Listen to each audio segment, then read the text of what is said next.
What's going on, y'all? On Warren Cars, back again with another car review. And I have another BMW for you guys again, but this one's a little bit different. Let me present to you the 2018 BMW 320i.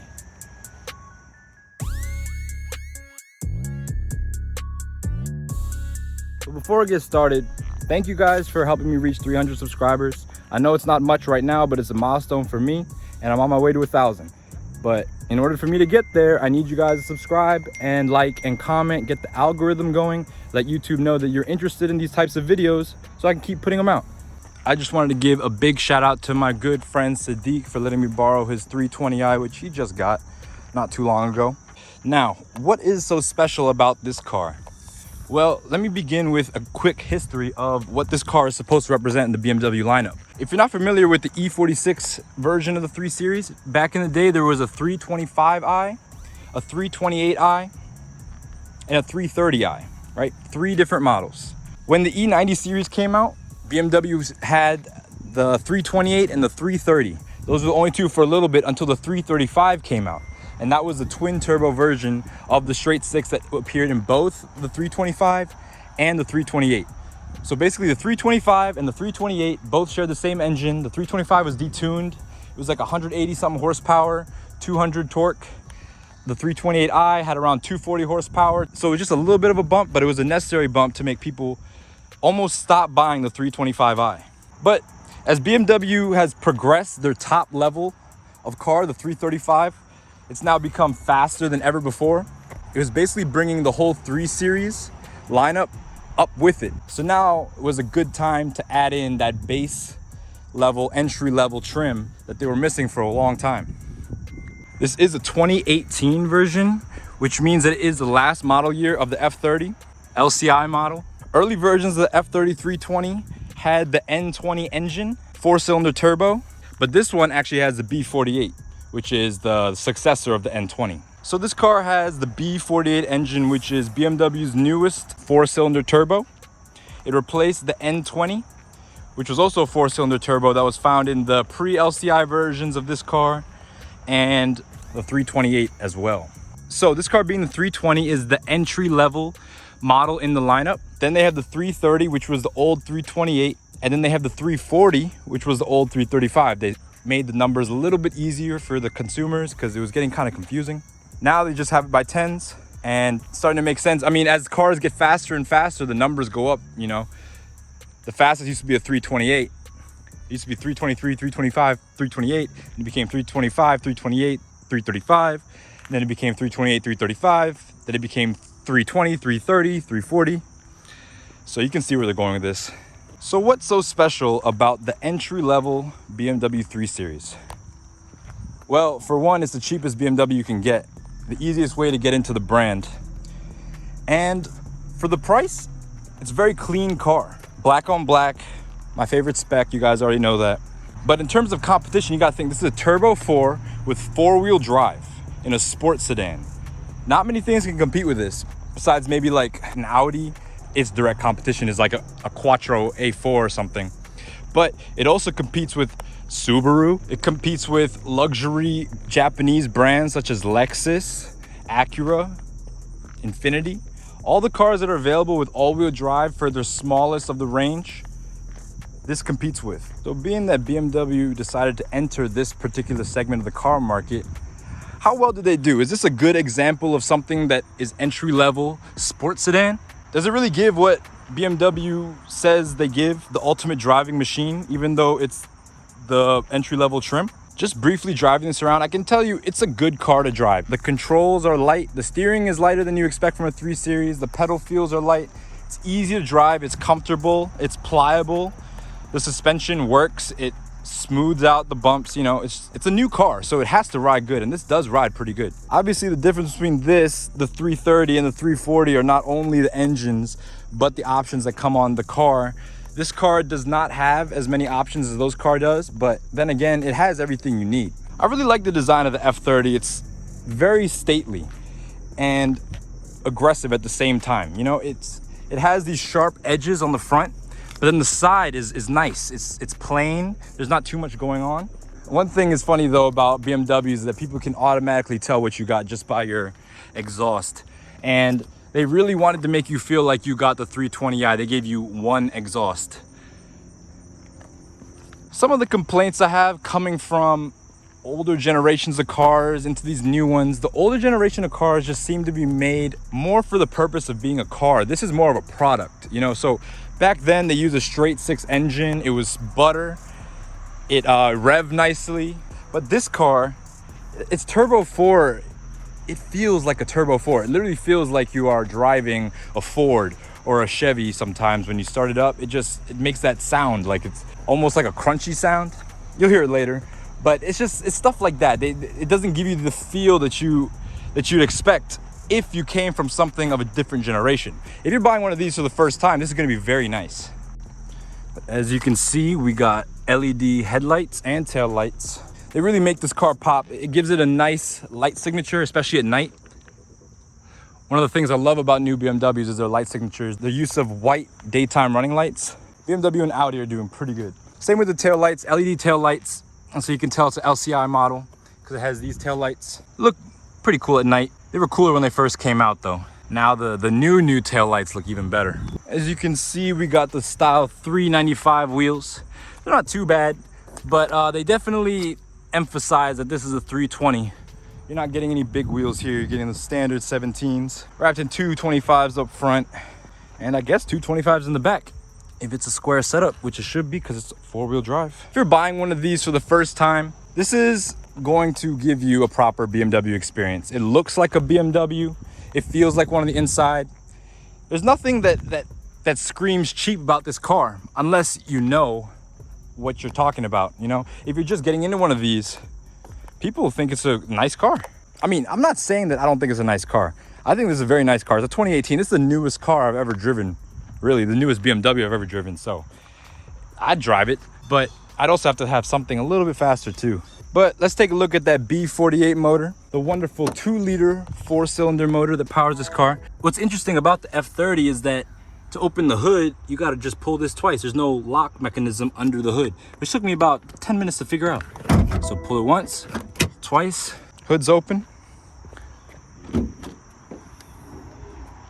Behold, the wonderful B48. Again, the B48 motor makes about 181 horsepower and around 205 pound-feet of torque. The numbers seem to be everywhere, but it's around that range. Made it to an 8-speed ZF, the most common transmission out right now. And I'm telling you, it's smooth. I get why. Every car manufacturer is using it because you can barely feel the gear changes. But as I said, 181 horsepower and 200 pound-feet of torque. You're not really going anywhere that fast, but you're also in a BMW, so it doesn't matter. It's a nice place to be. I like how there's 2 lock points for the hood. Gives it extra rigidity. Not much can be said about the new B-Series modular motor lineup that BMW has come out with. They got the B38, which isn't available in the United States. That has a 3-cylinder turbo. You have the B48, which is in this car, and it is the 4-cylinder turbo. And then you have the B58, which is in the 340, and other 40 models of BMW, which has a 6-cylinder turbo. The B58 has got a good rep for being tunable and being able to handle power, so hopefully that just trickled down the line with the technology in this car. As I said before, this car used to have a straight 6 naturally aspirated, but because of fuel economy regulations and everything like that, they moved to a smaller 2-liter 4-cylinder. And in my opinion, that kind of takes away some of the BMW-ness because BMWs are known to be smooth, they're known to rev out, and this is not any of that. It's smooth, but you can definitely tell it's a 4-cylinder. Let me show you how it sounds so you understand what I'm talking about.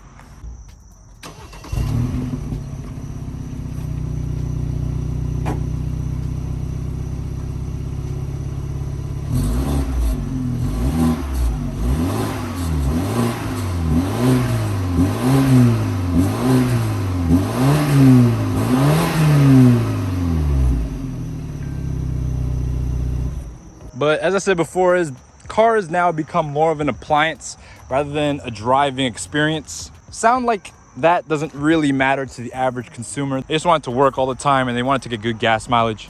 So I guess that's what you're left with. Though this may have a turbo 4-cylinder, you think, oh, that makes it like pretty punchy and fast. It has a lot of low-end torque, but that's what they tuned it for. It's more like a turbo in like a Jetta or a Passat. It's not like a big single turbo like what you'd think. You can hear the turbo noises, but all it does is fill in the power gap that's down low, and then it just leaves the engine to be when it gets up high, you know. But that's enough of the outside. It's a 3 Series at the end of the day, so everything is going to be pretty standard, but on the inside is where this car shines, in my opinion. Moving on to the interior of the car, you're greeted with a very nice place to be. You got lots of different controls here, and they're all placed in ergonomic spots. A lot of the problems with the old 3 Series, they remedied with this car. And I have to say, the combination of this dark material and the brushed aluminum, almost, it's not aluminum, it's plastic, but the brushed finish, I think looks very nice. Starting off on the gauges, these are not the E-Series gauges, as you can tell, because there's 4 of them. You have the speed and the tach flanked by fuel and temperature, all rotary dials. And in the tach, you also have your fuel economy meter. You have the standard 3 Series 3-spoke steering wheel. Not a sport wheel, just a standard wheel with all the controls on it. Very nice. You got volume, cruise control. You can change the iDrive modes. Pretty standard. We got auto stop start as well as a stop start button. So with auto stop start, when you're at the light and come to a complete stop, the engine turns off.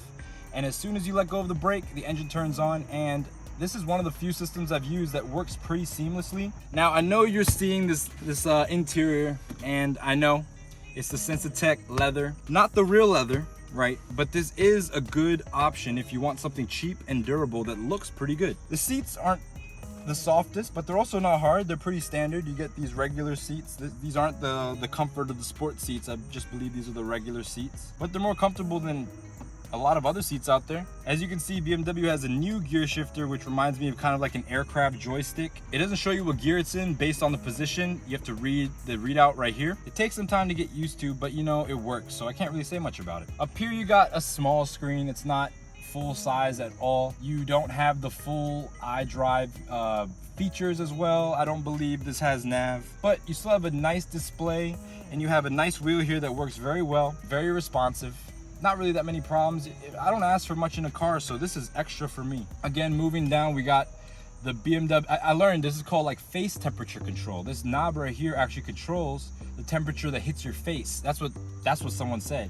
So like if you had it on heat, but you want it to be cold in your face, you do that and it would still blow heat out the bottom, but the vents that were near your head would blow cold. So that's what I assume that is. I'm trying to put that together. Still don't really know, but it's back again. Typical BMW. Underneath that, we got the radio. Nice clean controls. Got your radio presets on top, and then you have your volume right here on the left. Nice physical BMW volume knob. I always like BMW volume knobs because they don't have a max and they don't have a min. They just start off at a certain amount and you just turn it accordingly. Down below that, we have the climate control. Works exactly how you think climate control is supposed to work. The only issue I have with this climate control is that you can't sync the 2 temperatures together. In an E90, there's like an all button or something, sync button, matches the 2 temperatures together. They could have easily programmed it in and added a button, but for some reason they decided to hold off on that. I don't know if they were just saving it for the 5 Series, but no F30 had a sync button, which is kind of annoying. As you can see, below that, we have the cup holders. Now, I know what you guys are thinking. What do you have to say about these cup holders? And I have a lot to say about these cup holders. They're nice. They fit standard size cups. I had a big bottle of water, an Anwar size bottle of water, something like this. Doesn't fit, and every time you hit the gas, it just falls down. So they could have made it like a centimeter bigger in diameter to fit an Anwar size water bottle, but they didn't. But as you can see, you got your modes right here. Traction control off, sport mode, eco pro. I don't really use sport mode that much, to be honest. I don't like driving aggressive is something I do occasionally, but most of the time I'm driving, I'm going somewhere, so I'm trying to make it there in one piece. I'm trying to be safe, you know? So if you want to use that, you can. I'm not too sure about what that'll do for you though. Sport mode with 180 horsepower. I don't know. We got your iDrive controller right here, as I said before. Easy to use, feels good in the hand. Doesn't feel too cheap, but it could feel a little bit more heavy. Has kind of a light plasticky feel to it. Down here we have a traditional handbrake. I love BMW for leaving these in the 3 Series. It gives it a nice tactile feel. Almost rolled the car over the camera there. But over here we have the glove box. Pretty big glove box for this size car, lined in felt. Very nice. As you can see, the grab handles actually match this time. If you're not familiar, the E90, the passenger had a grab handle, the driver did not. It was weird. I don't know why they did that, but here they're matching. And as you can see, we got a nice cloth tan roof, two-tone interior, pretty typical of this level of car. They didn't really go too crazy with the customizations. Got a nice lit up mirror, LED lights. This car has the hi-fi system, which is BMW's standard system, and it doesn't sound bad at all. The quality is there, but the bass isn't. But then again, like, cars don't really have a lot of bass really, unless you're getting one with a good sound system. And this one is perfectly fine. Standard stuff, cruise control, auto headlights, auto stop start, as I mentioned before. A good bit of technology packed in this tiny car for a good price. But let's move on to the back seat and see what we got back there. Moving on to the back seat of the car, there's actually a good amount of space back here. I usually like to leave the front seat where I'd sit to see if there was actually any space in the back seat, and there is. I'm a tall guy, so I'm not used to much space, and this is plenty for me. As you can tell, there are some cutouts in the seats, so my legs can fit a little bit better. Every little bit helps. In terms of amenities, we don't really have much back here. We got climate control, fan speed, you got your window switches, and a center pull down with yet another set of cool cup holders.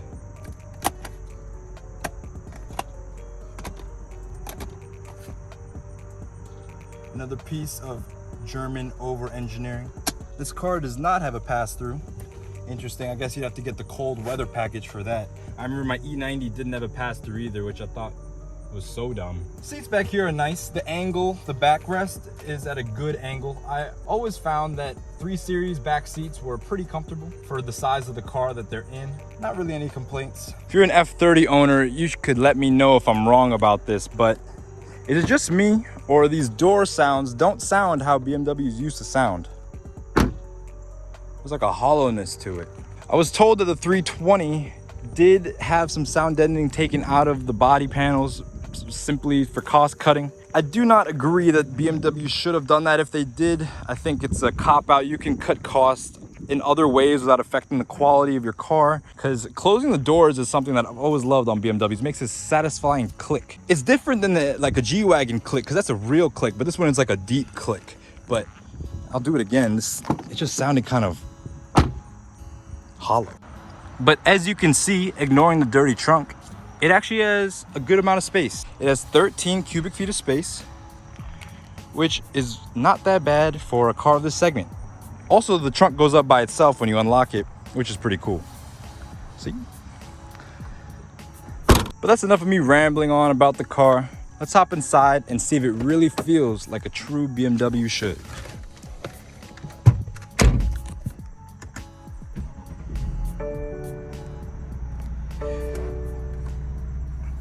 So what is the B48 320i like to drive?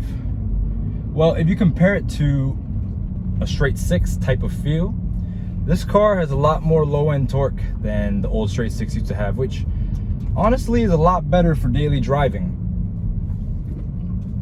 The old straight 6, you have to run it out a little bit more to catch that power in the high RPMs.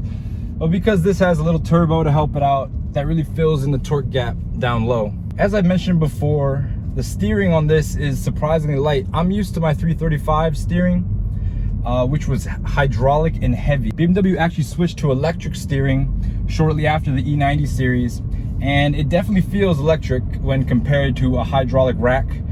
It's a little bit more numb. They made it a little bit too assisted for my taste, but then again, this is an everyday, for the average person, entry-level BMW. And so they just wanted to make it as mass appealing as possible.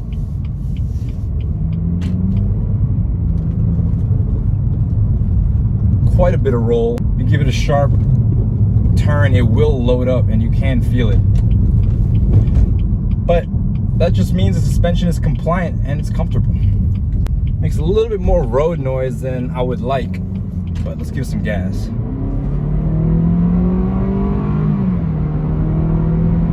At 60, 80. So not the fastest car obviously, but it can go when you want it to.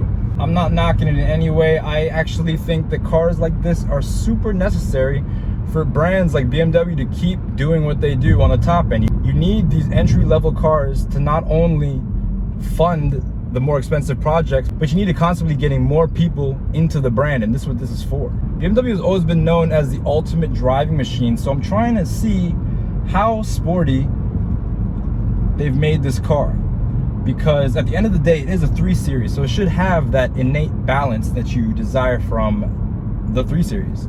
I have to say, one of the things I forgot about a turbo car is how long it takes to warm up. I think this is one of the biggest problems with turbo cars, because they literally take 20 minutes of driving to get up to running temp.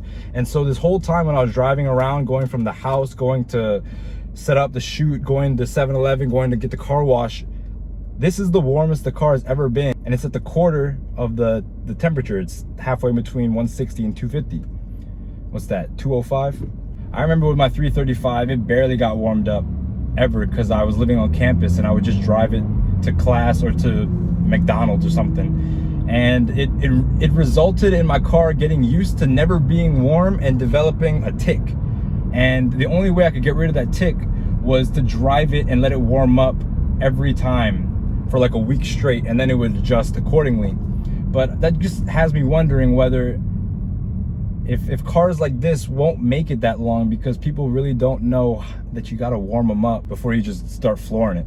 It took me forever to even get the dial to come up off the post, and I can't even get it to go above a quarter, and I've been just driving it. As you see, I did a pull back there and the heat barely went up. With this car, you're probably gonna get around 24 city and 35 highway. This car, my friend, is averaging 26 miles per gallon. Not really that economical for something of this small of an engine, but I think he just drives it in the city a lot. Going around this long sweeper, the car feels pretty planted. I like the way it feels at high speed. A lot of cars in this segment, when you get up to highway speeds, the steering can get a little light, and it's not really something that's ideal, especially because the car is not that big. I know this car weighs in around 3,500 pounds with X-Drive. Again, that is a little bit bigger than 3 Series used to be in the past, and that's just a trend with cars nowadays. They're just growing and growing. Like the new 3 Series is almost 4,000 pounds, and that was the same weight as the E65 series. But yeah, this car does not like to be lugged. It switches gears all the time. This 8-speed ZF, very good transmission. I can't feel any gear changes, to be honest. It's smooth, it puts you right in the torque curve every time. So not really that many complaints here. Let's put it in sport mode. All right, so that adjusted the throttle response a little bit. I can select sport displays, and it gives you some gauges in the, that's pretty cool actually. It gives you some gauges in the center screen. It gives you horsepower and torque real time. But as I'm casually cruising down this road, it's very nice to be in. As I said before, they took out some sound deadening, so I heard, and you can hear a lot of tire noise. It doesn't feel as quiet as 3 Series did in the past, but then again, it's not too bad. If you just turn on some music, it probably won't be that big of a deal. What the 3 Series has always been good at is just being a good everyday car. They were able to stretch that out to the M3, making an everyday sporty car, all the way down to the 320, which is an everyday car. It does everyday very well. It gets good gas mileage. You can fit 4 or 5 people. 5 people will probably be on the more uncomfortable side, but 4 people definitely. As you saw before, I fit fine back there with the seat in a good position for me to sit in the front. So there is a good amount of space in this car. Now, the big question, is this all you really need? I mean, you have 200 horsepower, 4-wheel drive, nice BMW amenities, a luxurious enough interior, and on the marketplace, this is a 2018 by the way, so it's new, they're going for around 20. This one has 59,000 miles, so you could probably get this one for less than 20. And BMW, although it hasn't had the most reliable past, I don't know if you noticed, but in the past like 3 years, it's been at the top of reliability for, I don't know, what is it, Consumer Reports? But I know you guys have seen that chart going around where it shows the reliability index of different brands, and BMW is at the top now. As I said before, the steering is electric, so it doesn't feel that good. They gave it a little bit too much play.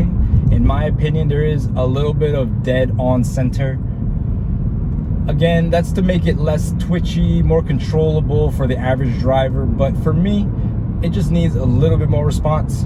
Overall, I believe that this car is a really good car, okay? What you guys probably thought was I was gonna trash this car and make fun of it for not being some of the other cars that I'm used to driving, but it is a BMW and it fulfills its purpose. It gets good gas mileage, it's comfortable, it's not too expensive.